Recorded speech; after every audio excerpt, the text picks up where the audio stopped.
Assalamualaikum warahmatullahi wabarakatuh, siswa dan siswi multimedia yang saya banggakan.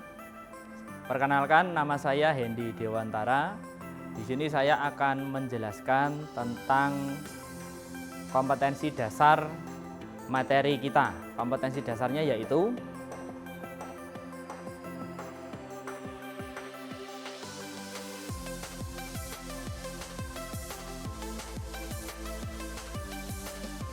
yang kedua adalah IPK atau indikator pencapaian kompetensi. Indikator pencapaian kompetensi yaitu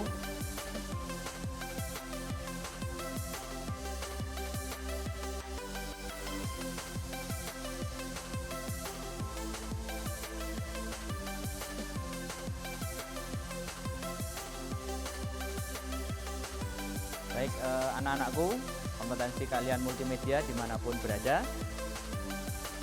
Saya akan menjelaskan beberapa jenis software pengolah video yang dapat Anda gunakan. Jenis-jenis software pengolah video yang dapat Anda gunakan antara lain sebagai berikut ini.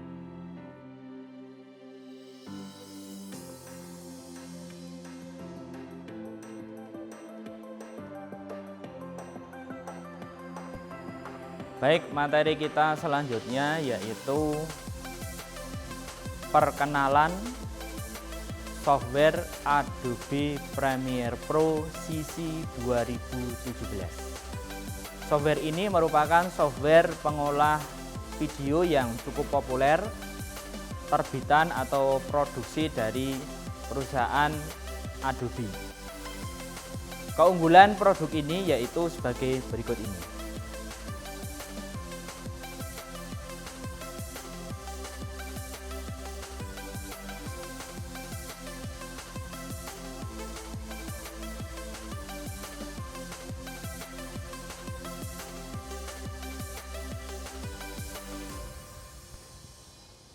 Baik, selanjutnya adalah mengenai spesifikasi hardware yang diperlukan untuk melakukan proses instalasi Adobe Premiere Pro CC 2017.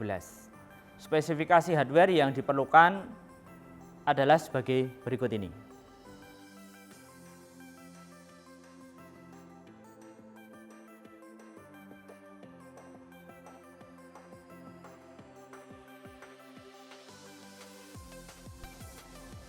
Baik, selanjutnya adalah langkah instalasi software Adobe Premiere Pro CC 2017. Langkah instalasi antara lain sebagai berikut ini. Baik, langkah untuk instalasi software Adobe Premiere Pro CC 2017 adalah kita siapkan masternya dulu. Masternya kurang lebih seperti ini. Ini kita lihat kapasitasnya berapa. Nah, jadi kapasitas master dari software Adobe Premiere Pro ini adalah 2,53 GB. Sehingga yang perlu Anda siapkan adalah space ruang hard disk untuk menyimpan master tersebut sebesar 2,53 GB. Kemudian di dalamnya ini sudah ada salah satu aplikasi yang disebut dengan setup. Nah, ini file ini digunakan untuk melakukan proses instalasi. Langkahnya ini kita jalankan file setup ini dengan klik kanan, kemudian run as administrator. Nah, kita tinggal menunggu di jendela installer ini sampai prosesnya nanti mencapai 100%. Di sini prosesnya. Nah, selama proses instalasi ini diharapkan semua aplikasi dalam kondisi off, jadi jangan menjalankan aplikasi apapun sebelum selesai proses instalasi. Baik, proses sudah 100%. Nanti kita tinggal menunggu jendela opening. Nah, ketika sudah muncul jendela ini, maka ini artinya Anda disuruh melakukan proses sign in atau masuk ke aplikasi tersebut. Tetapi karena kita belum melakukan aktivasi, maka ini kita pilih yang sign in letter aja. Kemudian di sini ada peringatan bahwa Premiere Anda dalam posisi trial selama 7 hari. Ini karena belum dilakukan proses aktivasi, maka ini kita close saja. Kemudian ini ada peringatan Apakah Anda akan keluar? Kita yes saja. Baik, tahapan instalasi sudah selesai. Langkah selanjutnya adalah melakukan proses aktivasi. Langkah selanjutnya adalah melakukan aktivasi software agar software dapat digunakan pada operating system yang kita gunakan. Langkahnya adalah sebagai berikut ini. Baik, langkah selanjutnya adalah melakukan proses aktivasi software Adobe Premiere Pro CC 2017. Langkah yang pertama adalah kita jalankan file aplikasi ini dengan cara klik kanan, kemudian Run as Administrator. Kemudian kita pilih di sini adalah Adobe Premiere Pro CC 2017. Kemudian install. Langkah selanjutnya kita cari di drive C, folder program files Adobe Premiere Pro CC 2017. Kemudian kita klik di file amtlib.dll, kemudian open. Nah, ketika di sini sudah muncul peringatan working done, artinya Anda sudah sukses melakukan aktivasi. Kemudian kita klik close. Baik, sekarang software yang kita install telah selesai. Langkah selanjutnya adalah membuka software Adobe Premiere Pro. Langkahnya adalah sebagai berikut ini. Baik, langkah selanjutnya kita akan masuk ke software Adobe Premiere Pro CC 2017. Langkahnya adalah klik start, kemudian kita cari software Adobe Premiere Pro CC 2017. Kita klik, kita tunggu sampai muncul peringatan selamat datang atau welcome. Nah, baik, ini adalah halaman selamat datang atau halaman start dari software Adobe Premiere Pro. Ada beberapa pilihan di sini yang bisa Anda pilih, yaitu new project kalau kita akan membuat sebuah proyek baru, open project kalau kita sudah pernah melakukan penyimpanan proyek kemudian mau membuka kembali, kita memilih yang open project. Kemudian new team project, ini kalau kita menggunakan proyek atau membuat proyek secara tim atau bersama-sama. Kemudian ini open team project, ini kalau kita menggunakan membuka file proyek yang dikerjakan bersama-sama. Oke, kita pilih yang new project dulu. Langkahnya adalah klik new project.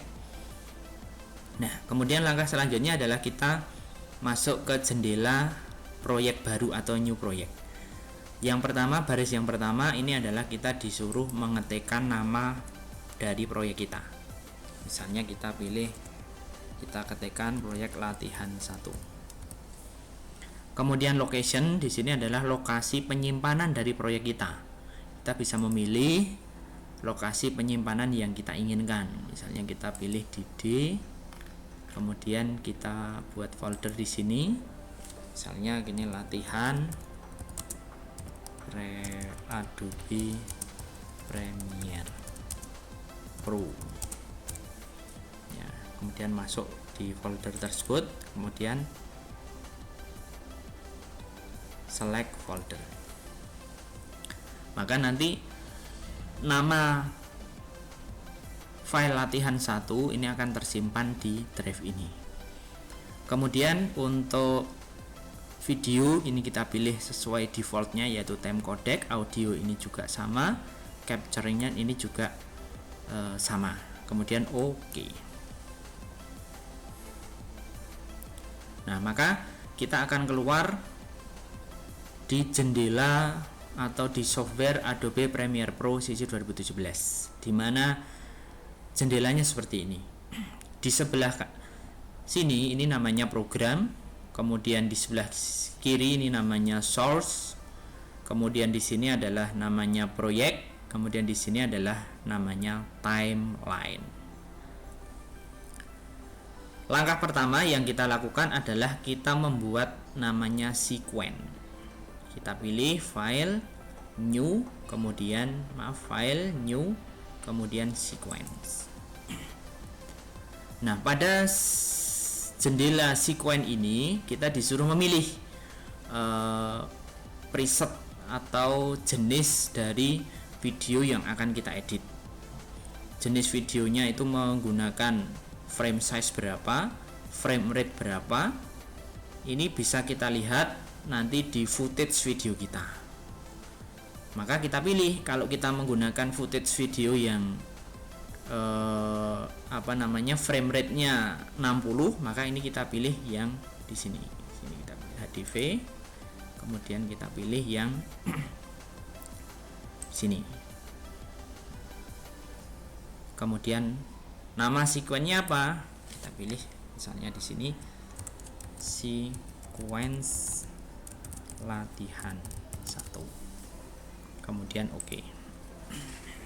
Nah, maka akan kelihatan di sini adalah aktifnya jendela timeline, aktifnya jendela program, kemudian proyek di sini juga sudah aktif. Nah, kita bisa melakukan proses pengimporan, penambahan nanti di sini.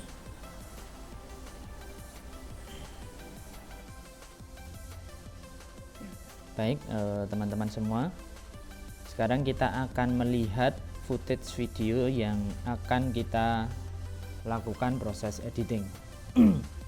Jadi langkah yang pertama, kita masuk ke folder footage tempat penyimpanan kita. Kemudian kita akan melihat ukuran atau frame size dari video kita, ukuran video kita, footage video kita. Kemudian kita akan melihat frame rate-nya, di mana dua hal itu penting kita lakukan sebelum kita melakukan proses editing. Fungsinya adalah untuk menyesuaikan ukuran di sequence. Langkahnya adalah dengan menggunakan software VLC Media, kita play footage video kita dengan cara double klik.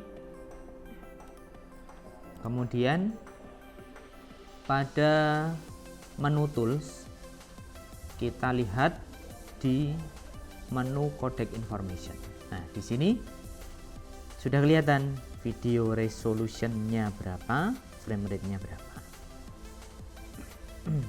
Video resolution untuk footage ini adalah 1920 kali 1080. Berarti kategorinya adalah video Full HD. Frame rate-nya adalah 59,94. Kalau sudah kita lihat ukuran tersebut, kemudian kita sesuaikan di sequence kita. Nah, di sini kita masuk ke sequence setting, kemudian di sini kita sesuaikan ukurannya sesuai dengan ukuran dari footage kita tadi. Kalau sudah, kemudian oke. Langkah selanjutnya adalah kita lakukan proses import atau kita masukkan footage video kita ke dalam proyek. Langkahnya adalah dari jendela proyek ini kita lakukan klik kanan, kemudian import. Kemudian file footage kita, kalau misalnya tiga-tiganya mau kita masukkan, maka ini kita blok, kemudian open. Maka video kita sudah masuk di dalam proyek. Nah, untuk melihat isi dari masing-masing footage ini sebelum kita masukkan ke dalam timeline, maka kita masuk ke source, kemudian file ini kita double klik, maka kita bisa melakukan proses play untuk melihat. Kemudian kita juga bisa memotong dari sini. Jadi langkah memotongnya adalah mulainya dari mana, diakhiri dari mana. Ini kita tekan mark in dan mark out. Contohnya seperti ini.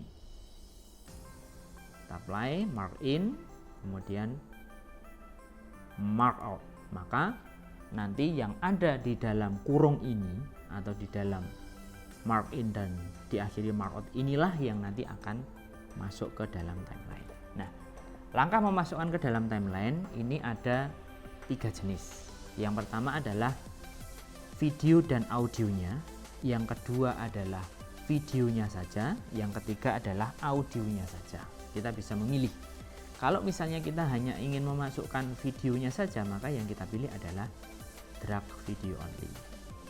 Kalau kita masukkan audionya saja, maka drag audio only. Kalau semuanya audio dan video, maka kita masukkan yang video. Kita masukkan di timeline. Maka hasilnya seperti ini. Ya. Nah, kurang lebih seperti itu langkah memasukkan footage video ke dalam timeline.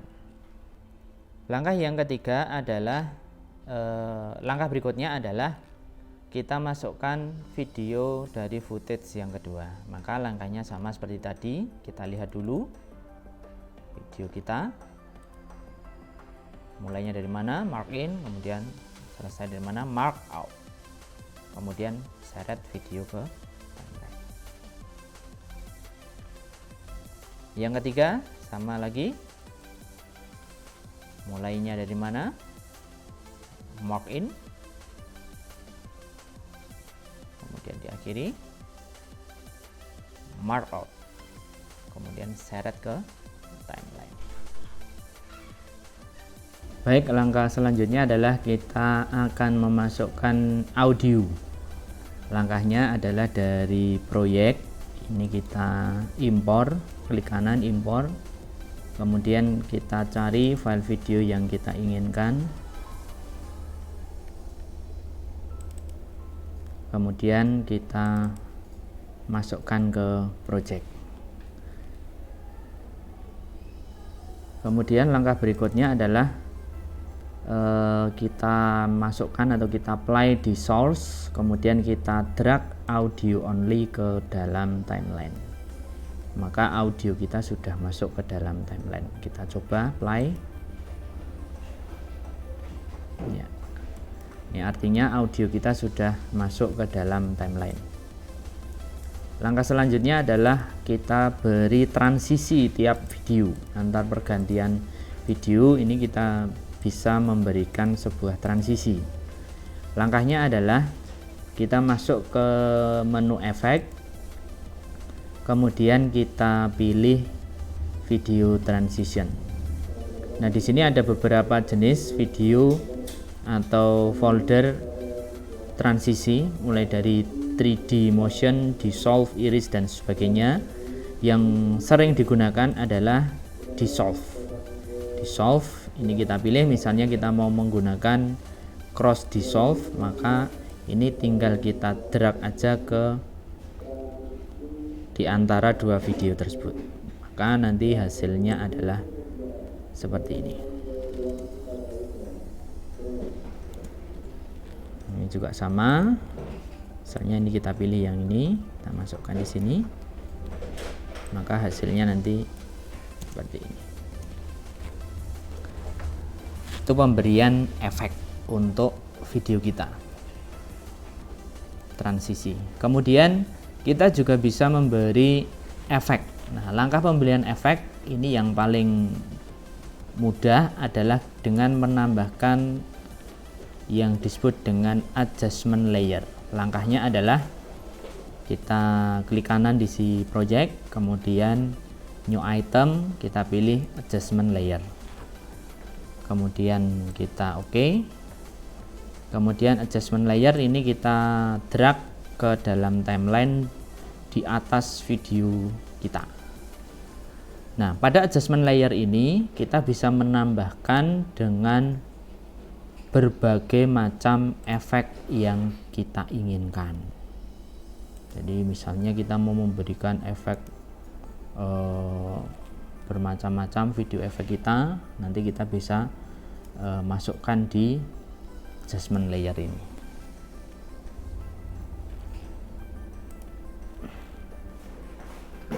Baik, langkah selanjutnya adalah penambahan efek. Penambahan efek bisa kita lakukan dengan menambahkan efek di atas adjustment layer. Langkahnya adalah masuk ke tab efek, kemudian di sini kita lihat ada banyak sekali jenis efek. Misalnya kita masuk ke preset, kemudian kita pilih blurs, kemudian kita beri efek fast blur in. Maka langkahnya adalah ini kita masukkan ke atas adjustment layer. Maka hasilnya seperti ini.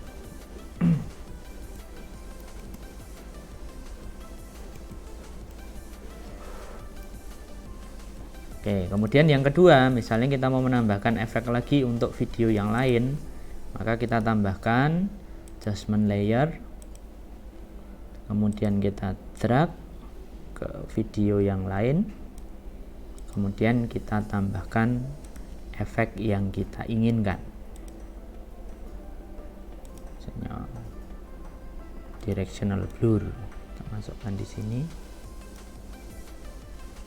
Maka nanti hasilnya ya.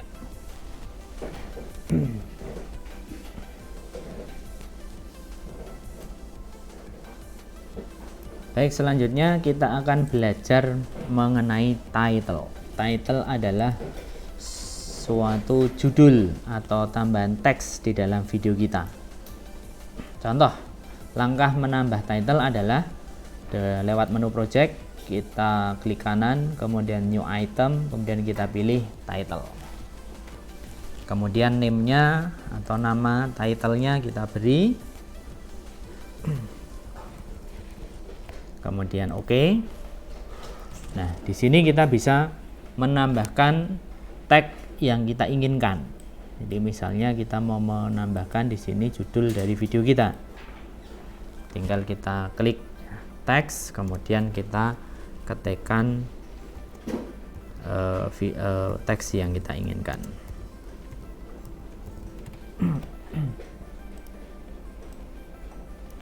Kemudian kita bisa memilih jenis atau style teks kita, bahwa misalnya warnanya hitam atau kuning atau warna yang lain.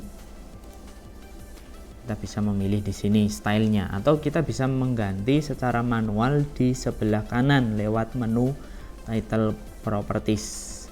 Misalnya di sini font size-nya, ukurannya bisa kita besarkan, kita kecilkan. Kemudian warnanya ini bisa kita ganti dengan warna yang lain. Nah, kemudian untuk alignment-nya kita bisa mengatur lewat ini, atau bisa juga kita atur lewat alignment yang ada di sini. Kita geser dulu. Nah, di sini kita bisa atur center. Kemudian kalau sudah cukup, kemudian kita close. Kemudian title ini kita masukkan ke video yang kita inginkan. Nah, ini kalau title-nya mau ditaruh di atas video, atau misalnya mau ditaruh di sebelahnya, maka nanti title-nya dia akan berdiri sendiri ya, seperti itu.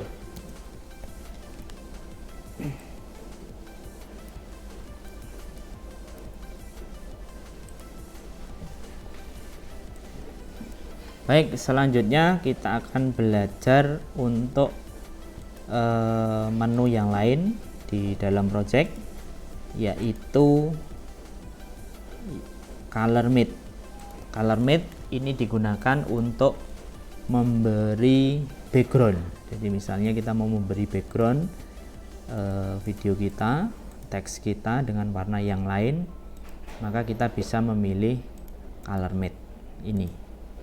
Hanya oke, dan kita masukkan di bawah video kita, maka hasilnya seperti itu.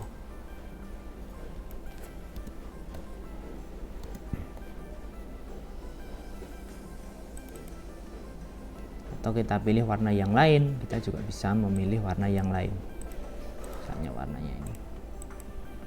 Nah, kurang lebih seperti itu untuk penggunaan color mate. Kemudian langkah terakhir dengan memberikan misalnya credit title. Credit title ini kita bisa gunakan title juga, credit title atau di endingnya. Nah, di sini kita bisa memberi judul. Sebelah sini ada beberapa option, yaitu still, roll, scroll left, scroll right. Still itu artinya teks kita dalam posisi diam. Roll itu artinya teksnya nanti bergerak ke atas dan ke atas atau ke bawah.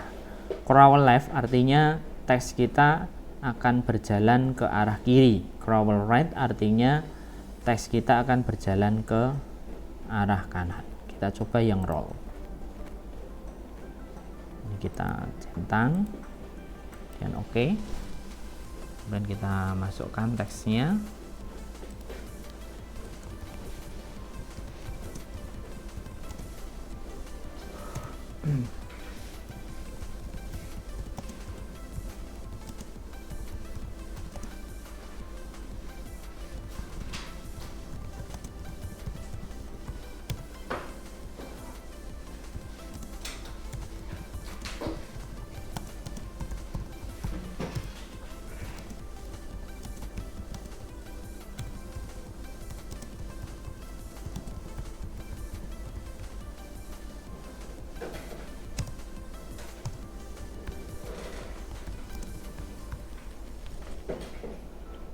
Kita pilih warna yang kita inginkan dan kita pilih center,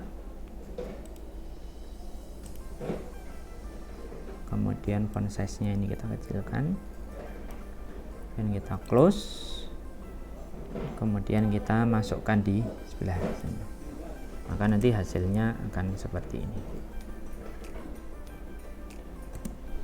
Baik, langkah selanjutnya adalah kita akan melakukan proses rendering. Rendering itu adalah proses penggabungan dari hasil video yang telah kita edit supaya nanti menjadi satu file video yang sudah tergabung.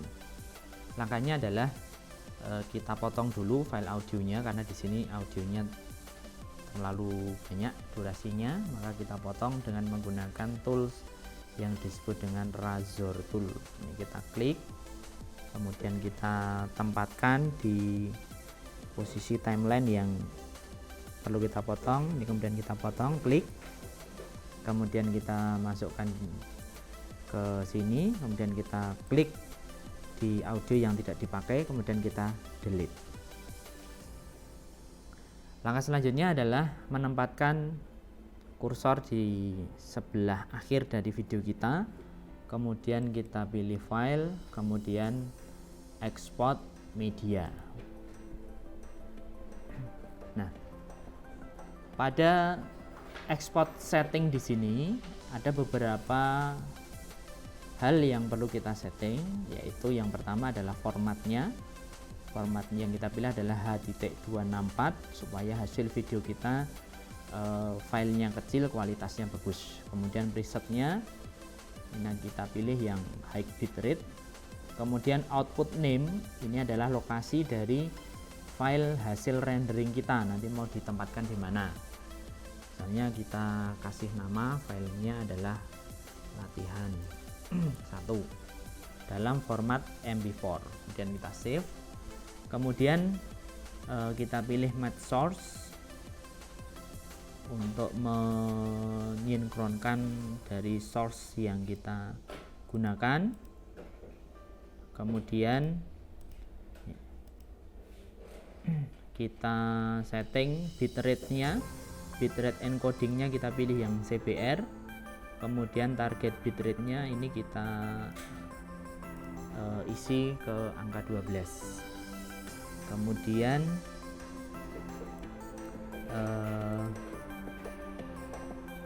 audio perlu kita setting juga, formatnya apa, kemudian kualitasnya seperti apa. Ini kita pilih yang 320 dengan kualitas audio high. Ya.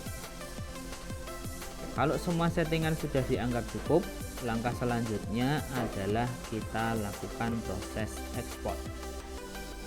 Kita klik ekspor, maka proses rendering akan dilakukan. Nah, ini proses renderingnya membutuhkan waktu kurang lebih sekitar 1 menit. Ini kita tunggu sampai prosesnya mencapai 100%. semakin banyak atau semakin lama durasi video Anda, maka proses renderingnya juga akan mengalami waktu yang cepat, lama ya, lama. Sehingga semakin pendek durasi video Anda, maka waktunya juga akan semakin cepat. Baik, kita tunggu sampai prosesnya selesai. Baik, sudah selesai 100%. Nanti kita lihat hasilnya tadi di D, kemudian latihan 1. Nah, ini hasil dari video kita tadi.